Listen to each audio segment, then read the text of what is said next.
Continuemos con el tema de deformaciones. Vamos a primero estudiar la relación entre direcciones, es decir, tenemos un punto P que se mueve después de la deformación a una ubicación P asterisco y un punto Q a una distancia cercana del punto P,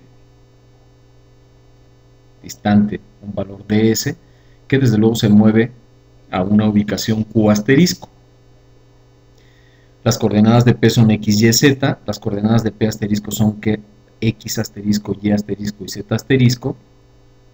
Si definimos el campo de desplazamientos como las componentes del movimiento o del desplazamiento del punto P, pues es obvio que X asterisco no es más que X más U, Y asterisco no es más que Y más V, y Z asterisco no es más que Z más W. Asimismo, Q no es más que X más la componente en X de ds, que le llamamos dx, Y, es decir, la componente Y de P más la componente Y de ds, y su componente Z sería la componente Z de P más la componente Z de ds. Y algo parecido en Q asterisco. Las coordenadas de Q asterisco serían las coordenadas de P más incrementadas pues respectivamente en las componentes del segmento ds. Recordemos que dx asterisco no es más que el cambio de dx asterisco cuando se mueve en x por lo que se mueve en x, más el cambio de la función x asterisco con respecto a y multiplicado por lo que se mueve y, más el cambio de la función x asterisco con respecto a z por lo que se mueve z. Esto lo explicamos un poquito en detalle en la clase anterior. X asterisco, acabamos de decir que es x más la componente en x del campo de desplazamientos. Sustituimos. Desarrollamos. Y nos damos cuenta que, bueno, como x y y son variables independientes, pues x no cambia en función de y, ni x cambia en función de z, y x entre x es 1. La parcial de x con respecto a x es 1. Por lo tanto, esta expresión se simplifica de esta forma. Si dividimos entre diferencial de s, convenientemente, ahorita veremos por qué, sabemos que L es dx entre ds. L es el coseno director del vector ds en la componente x. Entonces, L no es más que la componente x de ds dividido entre la magnitud de ds, y ese es el coseno director. ¿Sí? Sería el coseno director en una dirección no es más que la componente en esa dirección del vector unitario que define a S. Con esto en mente, dx entre ds sabemos que es L, dy entre ds es m y dz entre ds es n. Por otro lado, en forma análoga, L asterisco se define como dx asterisco entre ds asterisco, o se puede observar que esto es una identidad correcta. Despejamos, dividimos entre ds convenientemente, y con eso obtenemos cuánto vale este dx asterisco entre ds. Pues va a ser L asterisco por ds asterisco entre ds. Por la definición de deformación unitaria ingenieril, despejando, podemos obtener cuánto vale ds asterisco entre ds, y ya teniendo esta expresión y esta expresión, obtenemos la expresión que nos relaciona los cosenos directores. Esto sería en las tres direcciones con procedimientos análogos, con una derivación análoga. Entonces, los cosenos directores del segmento ds asterisco en función de los cosenos directores y del campo de desplazamientos del vector ds. Entonces, dado que conozco el campo de desplazamientos, podemos obtener, y la dirección de un segmento cualquiera antes de la deformación, podemos obtener la dirección de ese segmento de la deformación. Pasamos a la deformación cortante. Vamos a tratar de definir una deformación cortante. Ahora vamos a utilizar no un segmento, sino dos segmentos, el segmento DS1 y el segmento DS2, que unen al punto P con los puntos A y B. Después de la deformación, el punto P se traslada al P asterisco a través de un campo de desplazamientos, y el punto B se traslada a un punto B asterisco y el A un asterisco.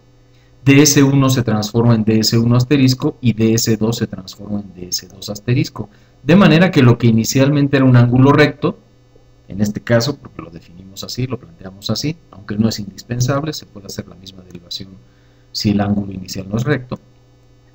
Entonces, decía, si DS1 y DS2 tenían un ángulo inicial determinado, después de la deformación tienen un ángulo que es teta asterisco, y ese es el que queremos calcular. Sabemos que el producto punto de dos vectores no es más que la magnitud de un vector por la magnitud del otro por el coseno del ángulo que forman. En este caso, si n1 asterisco es el vector unitario en la dirección 1 asterisco y n2 asterisco es el vector unitario en la dirección 2 asterisco, pues el producto punto de ambos va a ser el coseno del ángulo que forman. ¿Sí? Coseno del ángulo que forman por la magnitud del primero por la magnitud del segundo. Como son unitarios, pues da directamente eso. El coseno del ángulo que forman entonces no sería más que la suma de los productos uno a uno de las componentes de estos dos vectores. Entonces sería el coseno director del vector 1 en la dirección X por el coseno director en la dirección X del vector 2 asterisco, etc. Entonces esta expresión se deriva de la anterior. Sabemos, lo acabamos de derivar en el acetato anterior, que L1 asterisco por 1 más la deformación ingenieril 1 es igual a esta expresión de acá. Por lo tanto, pasando esto al denominador, despejamos y tenemos que L1 asterisco es esta expresión de aquí. En forma análoga podemos obtener L2 asterisco, M1 asterisco, M2 asterisco, N1 asterisco y N2 asterisco, y sustituyendo estas expresiones en esta inicial, multiplicando todo por estos dos términos, por 1 más la epsilon ingenieril 1 por 1 más la epsilon ingenieril 2, nos da esta expresión grandotota. Expandiendo la expresión y luego simplificando términos, llegamos a esta identidad.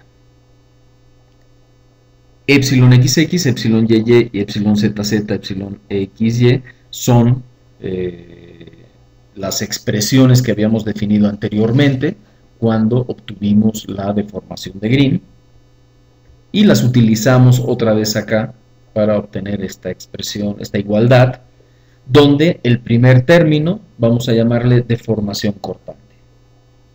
Físicamente todavía este gamma 1,2 no lo estamos relacionando con un fenómeno físico, con una medida física. Eso lo veremos un poquito más adelante. Entonces baste señalar que esta expresión es, esto de acá lo vamos a llamar deformación cortante, es decir, gamma 1,2. Todavía no sabemos físicamente qué significa. Si DS1 está orientado en la dirección X y DS2 está orientado en la dirección Y, L1, M1 y N1 toman estos valores y M2, L2 y N2 toman estos valores. De manera que en la expresión que acabamos de calcular para la deformación cortante, el único término que sobrevive es este de acá. Por lo tanto, la gamma 1,2 cuando la dirección 1 es X y la dirección 2 es Y, no es más que 2 veces epsilon XY. En forma análoga se puede derivar las gamas o las deformaciones cortantes XZ y YZ. De nuevo, todavía no tenemos una interpretación física de qué es gamma XY. Observamos que si la epsilon ingenieril 1 y la epsilon ingenieril 2 son pequeños y el ángulo teta asterisco es cercano a los 90 grados, podemos simplificar la expresión gamma 1,2, que habíamos visto que era esto, de la siguiente manera, ¿sí? Si epsilon ingenieril 1 es muy pequeño, pues esto vale 1. Si epsilon generil 2 es muy pequeño, esto vale 1. El coseno de teta asterisco, cuando teta asterisco tiende a 90 grados, se puede demostrar que es igual a 90 grados menos teta asterisco. De manera, de nuevo, que cuando teta asterisco tiende a ser casi 90 grados, podemos decir que gamma 1, 2 es aproximadamente igual al cambio en el ángulo de los dos que forman los dos segmentos de S1 y de S2 cuando se transforman a DS1 asterisco y DS2 asterisco. Y aquí ya empezamos a tener la primera interpretación física, ¿sí? Cuando, insisto, tenemos deformaciones pequeñas, gamma 1, 2 es el cambio en el ángulo de los segmentos de S1 y de S2.